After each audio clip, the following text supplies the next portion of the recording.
One reason why you might feel drained after a relationship is something that we don't really think about, but we can see that in the chart sometimes. And that is Pluto, the infamous Pluto, lurking around or in the seventh house. Now, there is nothing funny about that. Then why are you laughing, Stephanie? I'm not laughing. You have to understand that my humor is, I don't know, it's different. Where laughing doesn't necessarily mean that it's joy or it's just the way I express myself. Sometimes it's just because I feel the intensity and the depth. And it's, when they say, what's the saying again? if you can't if you can't cry, might as well laugh about it. Something like that. So this is how I feel about this troubleshooting today. We are continuing with this diagnostic series. I'm actually really enjoying it and it's so much fun. And this week we are focusing on relationship troubleshooting, some issues that can be quite common.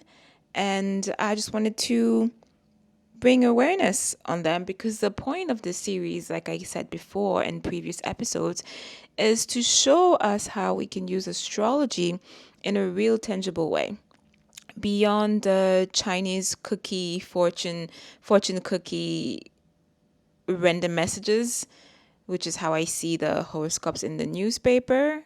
And we are moving away from that to something that is really tangible and applicable to you, and seeing exactly what your birth chart is telling you and what is going on in your life, what transits are you going through, and how are they. We don't want to say wreak havoc because this is not the. I want us to really see things as neutral. It's not. I know. Pluto gets a bad rep, and I've had a few episodes where I was on a Pluto rant, but it's because I want to show the full spectrum of what it is to be experiencing Pluto. Pluto is the dark, the underground. It's pretty much the underworld. Often we don't choose to go and pay Pluto a visit. It's mostly we get dragged there. And so maybe we could see it as a necessary evil. And Pluto is intense because it's the underworld. I'm thinking about a dark black cave full of spider webs, and you didn't even know that cave existed, but there are a lot of important documents and important resources, perhaps lots of gold and diamonds that need to be retrieved in that dark cave. Goodness, my analogies are getting really dark and darker and darker. But that's what's hitting my mind now as I'm talking about this. So I do on the podcast we do cover Pluto in the first house quite a lot, and because this is very personal, I do have my Pluto transiting my first house.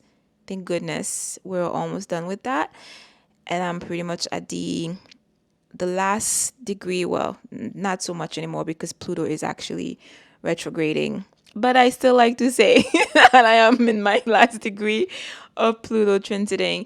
The thing is, I use Placidus, but then if we're using whole house, technically Pluto is already seen to be in my second house. So whenever the days are intense, I like to think about that. But because I'm mostly using Placidus, which is not a full house, I still have the last degree of Pluto in my first house. But it doesn't even matter when you're at the cusp, you're just gonna get the energies from both houses anyways. So anyways, I digress. That's just to show you that I'm very accustomed to Pluto. Pluto and I, we've gotten really personal.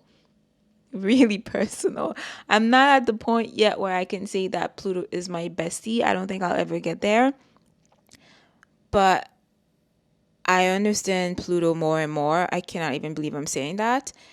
And it's just a necessary evil. But again, the reason why if you listen to past episodes, you will be able to see different spectrum. Sometimes there's a lot of anger in my voice when I'm talking about Pluto, because this is showing you the different spectrum of the experience of doing, of traveling life with Pluto.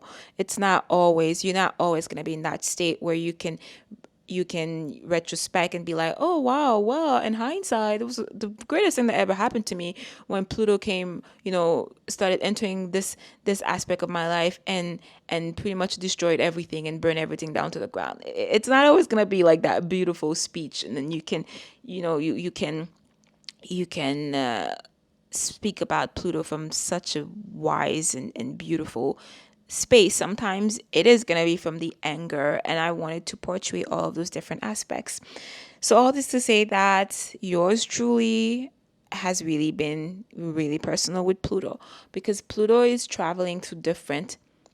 We are, every single one of us, we're gonna experience a flavor of Pluto. Okay, I need to drink some water here because.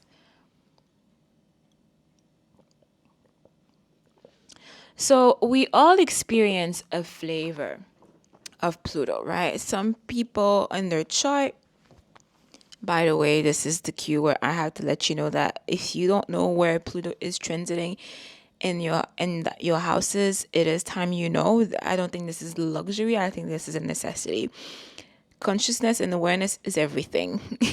I love to use the place where I live right now in Batumi, Georgia, as the perfect example, which is this place is very Aries energy, but it's very ungrounded Aries energy. I said that in the last episode, but I've been observing it quite a lot. Sometimes I get carried away with the energy, and I try my best to be in the observer's seat and not getting caught up.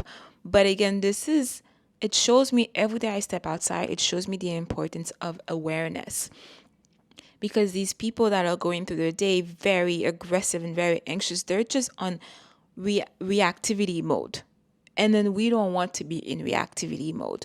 We want to be in, when something comes in, when you being challenged, we want to be able to pause, take a breather, think, and then we do whatever action we need to do.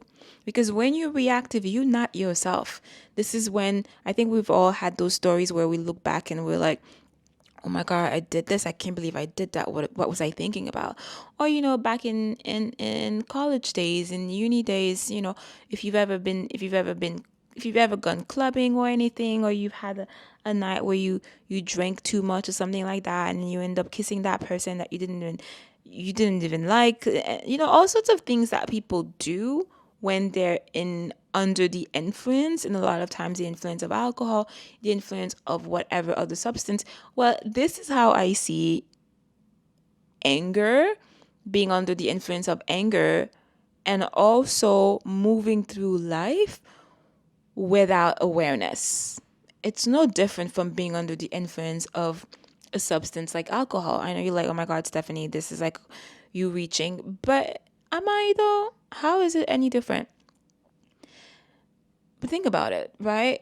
When you're moving through life, and we all have challenges, this is life, and then you having a bad day or whatever, or you're not aware that we're going through like a very intense planetary period right now where things are going to be really intense. There's a lot of Aries energies. There's a lot of stuff when you don't know Uranus just entered Gemini. When you don't know, Mars is opposing XYZ, or when you're not aware of these energies, for example, and these energies are intense, they can come with a lot of aggressivity because of the intensity, when in restlessness. When you're not aware, then all of this reactivity is amplified in your life, and we don't want that. We want the awareness so that we can counter the primal instincts and slow the response down. That way we can be the intelligent people out there, and then we can